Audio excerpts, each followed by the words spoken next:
રાજ્યમાં ડીજીપી વિકાસ સહાય દ્વારા 100 કલાકના અલ્ટિમેટમ આપવામાં આવ્યા હતા અને કહેવામાં આવ્યું હતું કે ગુજરાતની અંદર ગુજરાતના તમામ જિલ્લા પોલીસ વડાને સૂચના આપ્યા હતા કે કોઈ પણ અસામાજિક તત્વ લિસ્ટની અંદર બાકી ન રહે.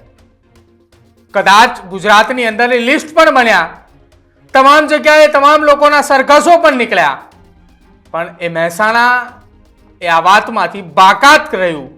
ક્યાંક મહેસાણાની અંદર એ અસામાજિક તત્વો અને પોલીસની સાંઠગાંઠ હતી, જેના કારણે આ અસામાજિક તત્વો એને એક તરફ રખાયા હોય. આ વાત મહેસાણાની ઉપર એટલા માટે લઈને આવ્યો છું કેમ કે મહેસાણામાં 26 તારીખના રોજ એક એવી ઘટના બને છે કે જેના કારણે 1, 2, 3 નહીં પરંતુ 15, 20 લોકો એ 2 જણા ઉપર લાકડીઓ વડે એવી રીતે વરસે છે કે જાણે એ વ્યક્તિને જીવથી મારી નાખવાનો હોય. અને આખી આ ઘટનાની અંદર થાય છે શું? મહેસાણાના બાવલુ પોલીસ સ્ટેશનના અધિકારીઓ એ હાથની અંદર હાથ અદબ વાળીને એવી રીતે ઊભા હતા અને એવી રીતે આ ઘટના જોતા હતા કે જેને અહીંયા કંઈ જ બન્યું નથી. વાત કરવી છે મહેસાણા જિલ્લાના બાવલુ પોલીસ સ્ટેશન વિસ્તારની અંદર બનેલી વેકરા ગામની એ ઘટના કે જેમાં જિલ્લા પોલીસ વડા તરુણ દુગ્ગલે હાથ પર હાથ રાખીને બેઠા રહ્યા, પરંતુ વિરેન્દ્રસિંહ યાદવ ડીઆઈજી, ત્યાંના રેન્જ આઈજી, જેમણે સપાટો બોલાવ્યો. નમસ્કાર, આપ જોઈ રહ્યા છો ન્યૂઝ રૂમ ને આપની સાથે હું છું પ્રદીપ.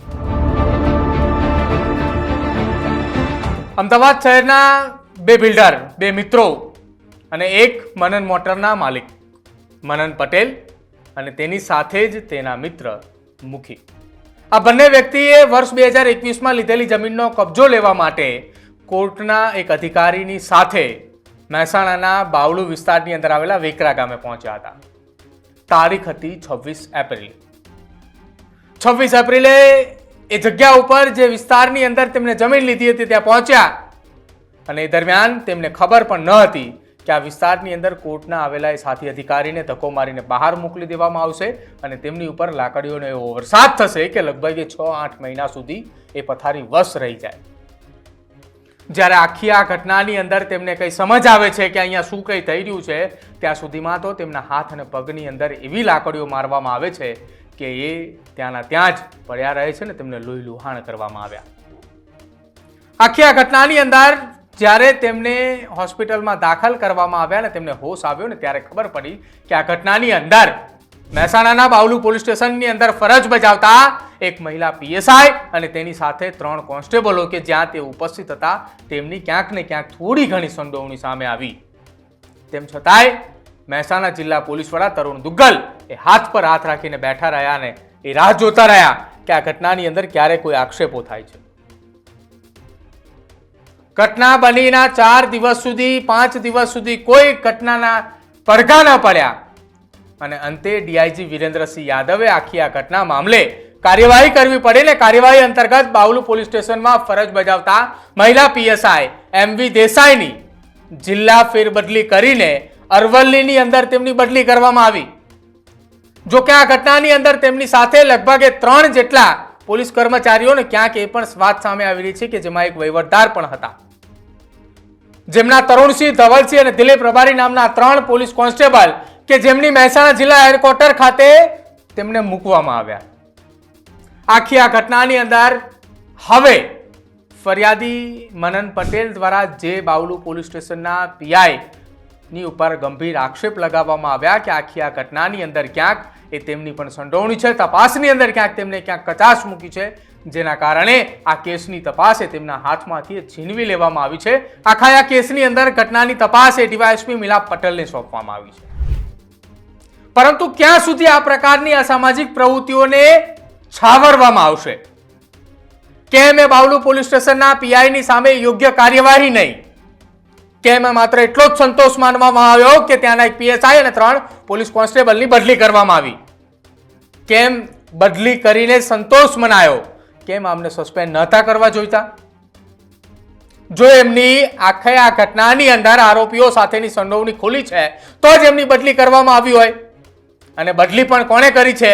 એ ડીઆઈજી કે જે રેન્જ આઈજી છે તેમને. જિલ્લા પોલીસ વડા તો હજુ પણ હાથ ઉપર હાથ રાખીને બેઠા છે. હજુ પણ આ ઘટનાને લઈને તેઓ મૌન સેવીને બેઠા છે. કેમ? આખી આ ઘટના બની એના 48 કલાક થયા તેમ છતાંય કોઈ કાર્યવાહી નહોતી થઈ, પરંતુ જ્યારે આખી આ ઘટનાના વિડીયો મીડિયા સમક્ષ આવ્યા ત્યારબાદ કાર્યવાહી કરવામાં આવે છે અને તેમાં પણ હજુ કેટલાક આરોપીઓ ફરાર છે. સવાલ હવે મહેસાણા જિલ્લા પોલીસ વડા પર થઈ રહ્યો છે અને સવાલ હવે બાવલુ પોલીસ સ્ટેશનના પીઆઈ પર પણ થઈ રહ્યો છે કે આખી આ ઘટનાની અંદર શું રંધાયું અને ક્યાં અને કેટલું રંધાયું તેને લઈને હવે જોવાનું રહેશે કે આખી આ ઘટનાની તપાસ ડીવાયએસપી મિલાપ પટેલ કરી રહ્યા છે. તો આ તપાસમાં શું નવું આવે છે? જે ફરિયાદી મનન પટેલ અને તેમના ભાગીદાર મુખી દ્વારા જે આક્ષેપ લગાવવામાં આવ્યા છે કે આખા આ કેસની અંદર બાવલુ પોલીસ સ્ટેશનના પીઆઈની સંડોવણી હોવાની વાત જે કરવામાં આવી રહી છે, શું તપાસની અંદર આ સંડોવણી ખુલે છે કે કેમ, તેને લઈને સૌથી મોટા સવાલ છે. ને પરંતુ જે કાર્યવાહી રેન્જ આઈજી દ્વારા કરવામાં આવી છે, કદાચ એ કાર્યવાહી જિલ્લા પોલીસ વડા દ્વારા કરવામાં આવી હોત તો, અને આખી આ ઘટનામાં હવે સવાલ થઈ રહ્યા છે. હું એ તમને તમામ લોકોને પૂછી રહ્યો છું કે આખી આ ઘટનાની અંદર મહેસાણા જિલ્લા પોલીસ વડા કેમ હજુ પણ હાથ પર હાથ રાખીને બેઠા છે અને આખી આ ઘટનામાં બાવલુ પોલીસ સ્ટેશનની શું કઈ આખી ઘટનાની અંદર કાર્યવાહી છે અથવા સંડોવણી છે? જો તમે જાણતા હોય તો જરૂરથી કમેન્ટ સેક્શનમાં જણાવજો. જોતા રહેજો ન્યૂઝરૂમ. નમસ્કાર.